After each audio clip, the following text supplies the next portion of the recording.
Okay, Bismillahirrahmanirrahim. Okay, so like I said, I'm Aisha, and I'm really excited to be doing this. To everyone watching on Salam Media, Assalamu alaikum. My name is Aisha. Really excited to be talking today about a really fun topic, in my opinion, that is really close to my heart and that is very topical in the world that we live in at the moment. And is also, I think, a very welcome break from all the news about COVID-19 that we are drowning in. So on the topic of COVID-19, before I start, I just want to give a shout out to all the medical personnel, especially in this country, that are doing their best to manage this pandemic. A special shout out, of course, to MSA alumni who are on the front lines, including someone who served on my MSA Union committee, which was 2015 to 2017, Dr. Nadira Ali. Shout out to you. And in a very good place without knowing that we had effective people on the front line. So alhamdulillah for that. Before I get started, I just have been told by MSA Union to tell everyone to like, comment, and subscribe. I'm not fully sure how this live process works in terms of comments. I think if you have any questions or anything like that, you're welcome to tweet at MSA_Union, and you can forward the questions on to me if you have anything during the course of the next 45 minutes or so. And yeah, I think we'll all learn a lot, including myself.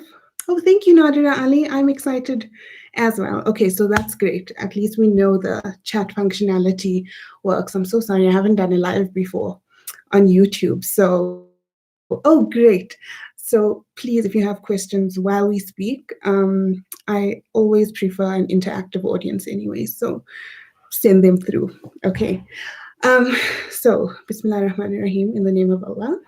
And of course, you know, any mistakes are on my part. A lot of what I'm going to say comes from my own research, from years and years of research, and of course my own experiences. I'm talking about Muslim women, and I am a Muslim woman, alhamdulillah, and that is the place from which I'm speaking and approaching this topic. And so a lot is based on research, but also on my own experiences. And so if you have more to add or to question, I'm so happy to engage that, because that's the best way for anyone to learn. So I chose a very verbose title for this lecture, which is, Does My Head Look Cool in This? Consequences of Muslim Community Media and Western Media Representations of Muslim Women. So we're looking at a couple of things here. We're looking at the center of it, Muslim women, right? Visibly Muslim women, and we'll get into why it's important to make that specific differentiation in a second. We're looking at Muslim community media, and we're also looking at Western media. And we'll look at and unpack a bit why it's important to sometimes differentiate the two, and why sometimes they're pretty much doing the same thing as well. So can I just ask, can you guys hear me fine before I dive straight into the more hectic, juicy stuff? Wow.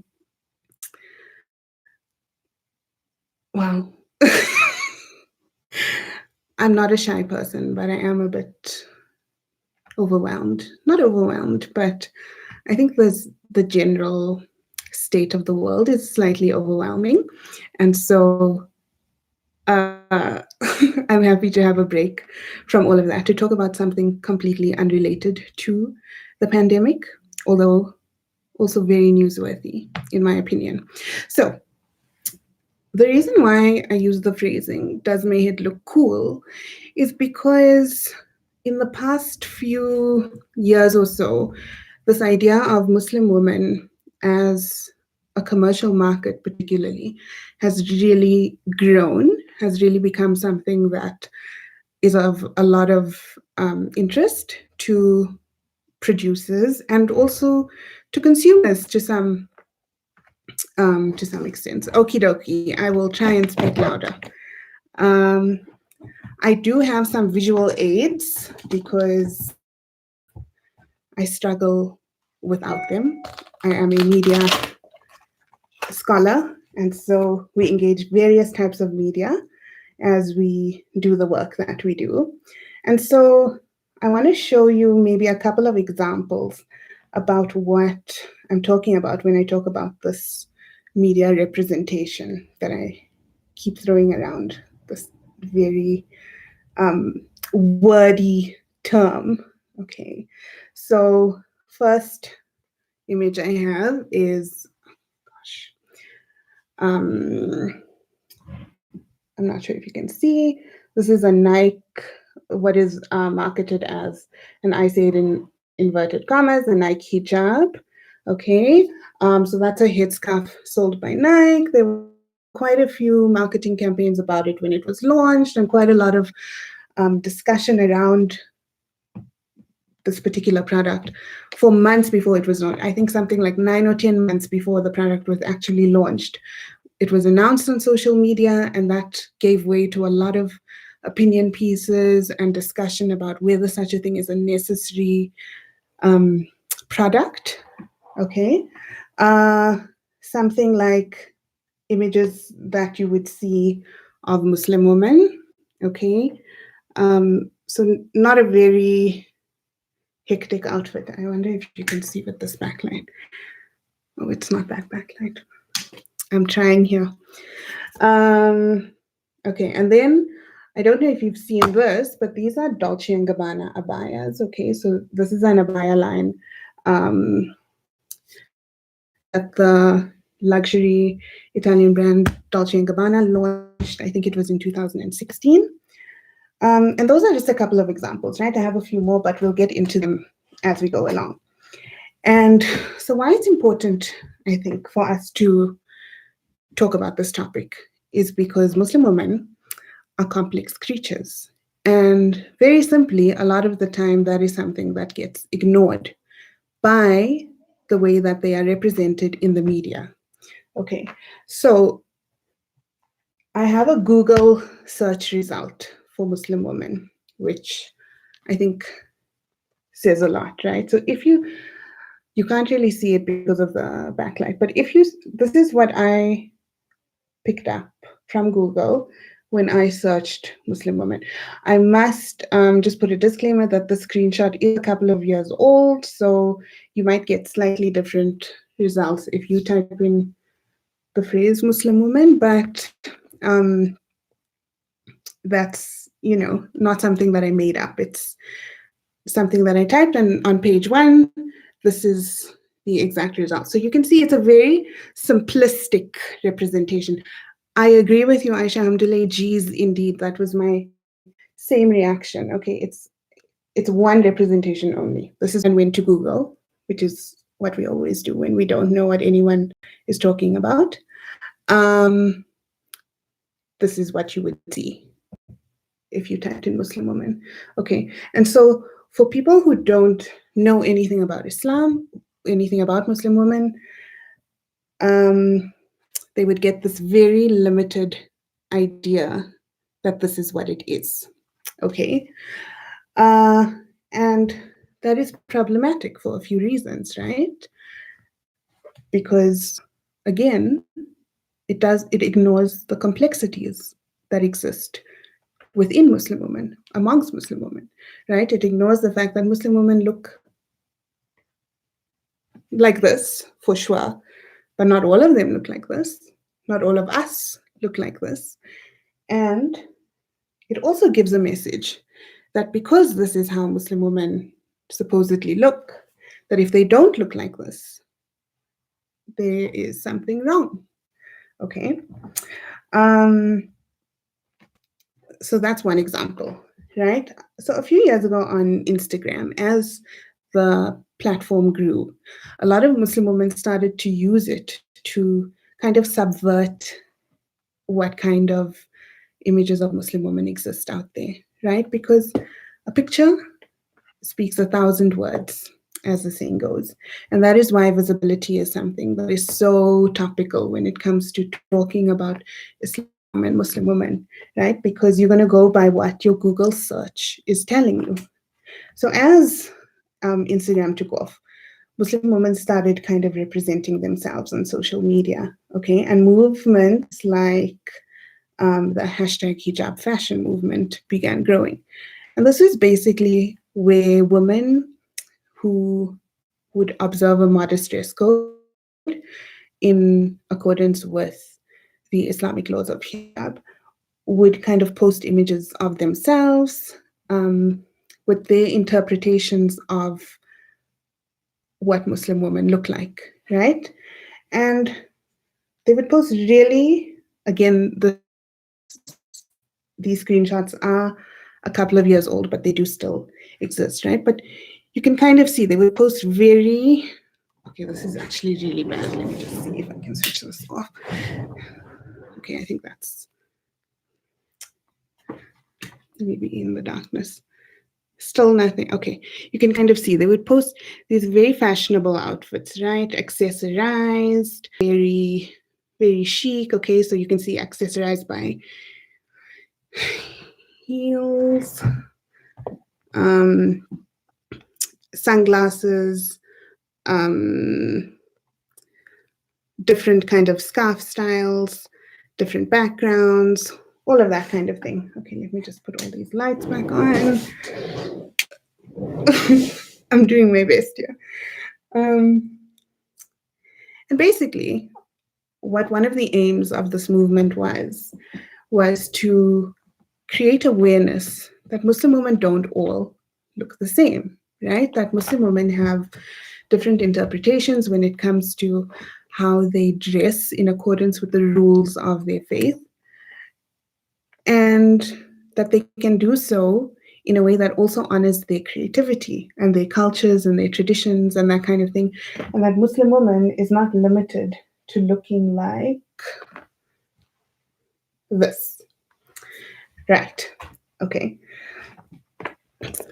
So the reason why it's extremely important to consider the term visibility is because by virtue of wearing one piece of clothing on your head, right? So a lot of people will say that, wearing a scarf means wearing hijab. That is incorrect. I'll get into why in a second. But by wearing this headscarf, you are automatically visibly a Muslim woman. And that comes with its own consequences. A lot of the time, that means that within the Muslim community and within the broader societal community, that you are bearing the burden of representation. And the reason I use the term burden is because it is, because you're basically setting yourself up to be judged, right? Okay, I don't like the way I use that sentence. You are set up to be judged because of what? A preconceived notion of how Muslim women are supposed to look exists. I hope that sentence made sense. Okay. And so the reason why I say hijab is not this thing only, and why I reject that terminology when people say, oh, she's wearing a hijab. You don't wear a hijab, right? A hijab is a state of being. It is a code of conduct that is ascribed to us as Muslims to be modest in our behavior. So we observe hijab when we speak kindly and gently to people. We observe hijab when we treat other people with respect. By saying that a Muslim woman wears hijab by wearing a headscarf, we are saying that the entirety of the concept of hijab, quite literally, rests on a woman's head.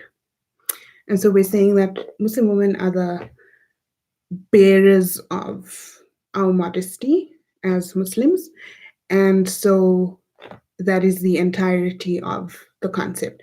And it's a great disservice when we label this thing a hijab, because first of all, there's not always a guarantee that everyone who wears a headscarf is wearing it fully in accordance with what hijab would require, okay?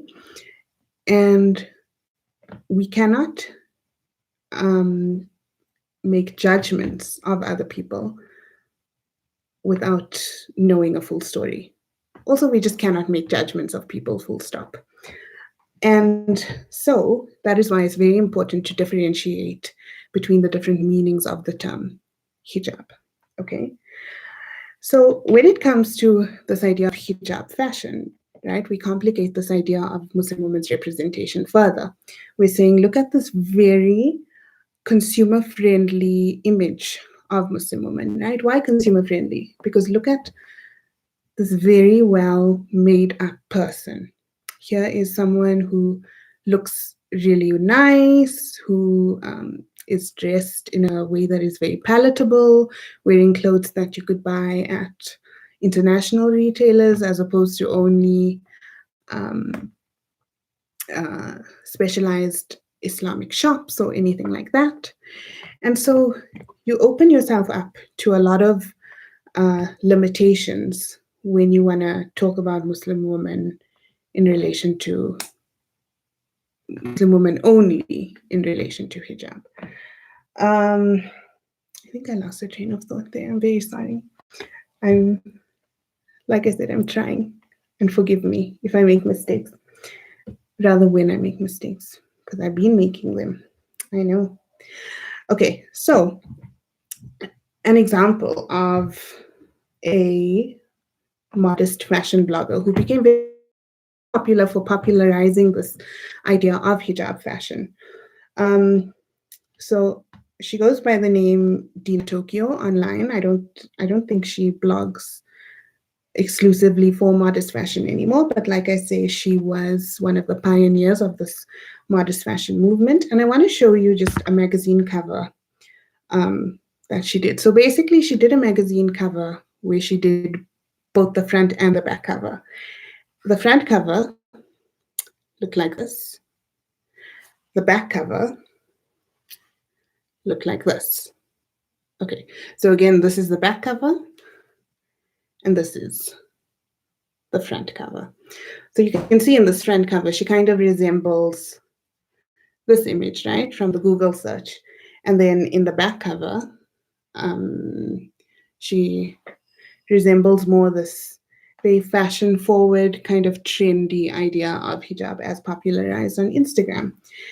And while we might say on one hand, but that's really cool because she's showing that there are two different sides to the way that hijab can be worn, you can also argue that she's kind of pushing a binary when it comes to the way that we're saying Muslim women can be represented. So Muslim women in their entirety can either look like this or like this, right? That's basically what we're saying. And again, that's not true, right? And we know this because Muslim women who don't wear veils in any way, shape, or form, whether that might be a headscarf or a face veil, a niqab, or whatever it is, are still Muslim women. And we can't take that away from them. And so that is where we have to complicate this idea of representation even further, okay? And look at where we need to kind of do better in terms of our representation, or not even in terms of our representation, but in terms of critiquing our representation. And also in looking at more broadly then, what is it that we seek to gain from representation? Is representation something that is necessary? Is it necessary in its entirety? If it is necessary, why would it be considered a good thing and why would it be considered a bad thing? Right? And all of those are relevant. All of those are important, okay? Because on the one hand, you can say, at least we have representation, at least we are able to see Muslim women in the media, at least Muslim women are able to see themselves in the media and represented as they look or yeah, as they look. But what does it say in terms of what it doesn't show then, right? By ignoring the complexities of Muslim women, what damage is this kind of representation doing? That is what we should be asking. And further, well, not even further because I did say it, but what are we looking for when we're looking at representation? Right.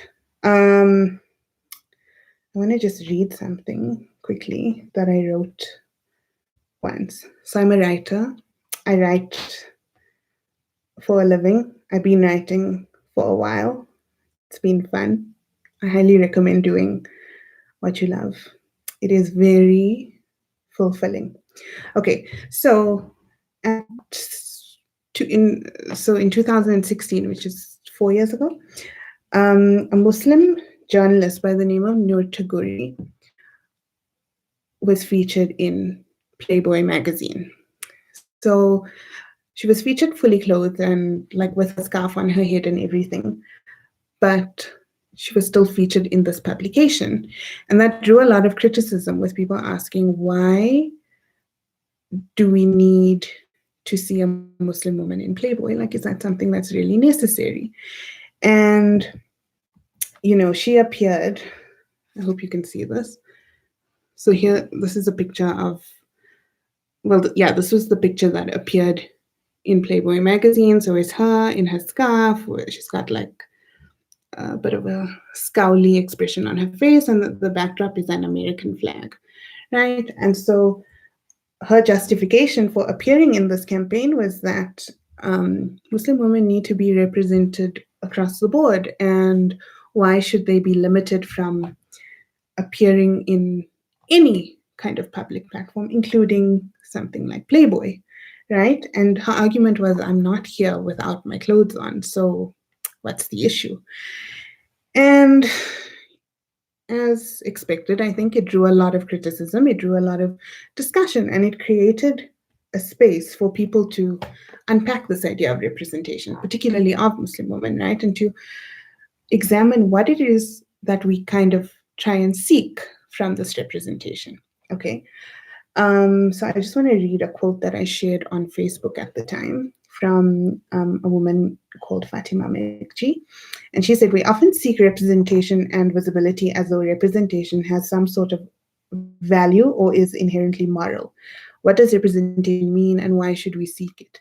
Is representation in and of itself moral according to God's standards, not a warped version of morality based on moral relativism? Is having representation and visibility in oppressive structures worthy of celebration? Is having Muslim women represented in the fashion industry, on the catwalk, in famous brands or magazines, a measure of progress? What does progress truly mean for us? And where and how should we be seeking representation? Okay, so lots of rhetorical questions. I'm not here to kind of answer the questions.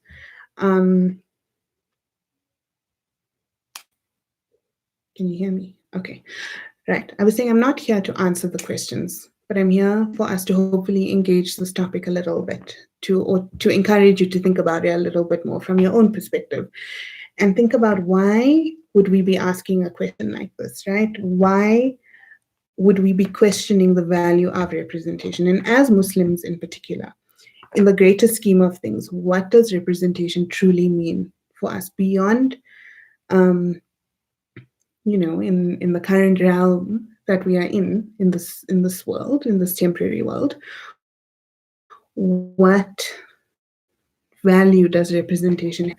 Will, you know, having yourself as the first visibly Muslim woman to appear in XYZ publication or XYZ catwalk have some kind of value to you when you are in the next world or on the day of judgment, for example? These are just questions that I'm posing. And I think it's really important to examine this, because a lot of the time we will look at these campaigns and we'll look at these women and we'll say, oh my word, that's so amazing, that's so incredible. And on the one hand, for sure it is, because we see visuals of ourselves in places and spaces where It's never happened before, but we have to ask to what end and what is the purpose of that. And going further then, to come back to one of the very initial points I made when I started here, what is the consumer value of that, right? How are we as Muslim women seen as a consumer market that is really strong when it comes to buying power? And how does that help brands when they want to put Muslim women on their covers or in their photo shoots or editorials or whatever it may be, right? These are questions that I am considering. What else did I want to show you? I wanted to, right. So this was another example of like a first woman type of thing, right? So, oh, great. This is Halima Aden, and she is a Somali American model, and she's walked on many runways and catwalks and things. But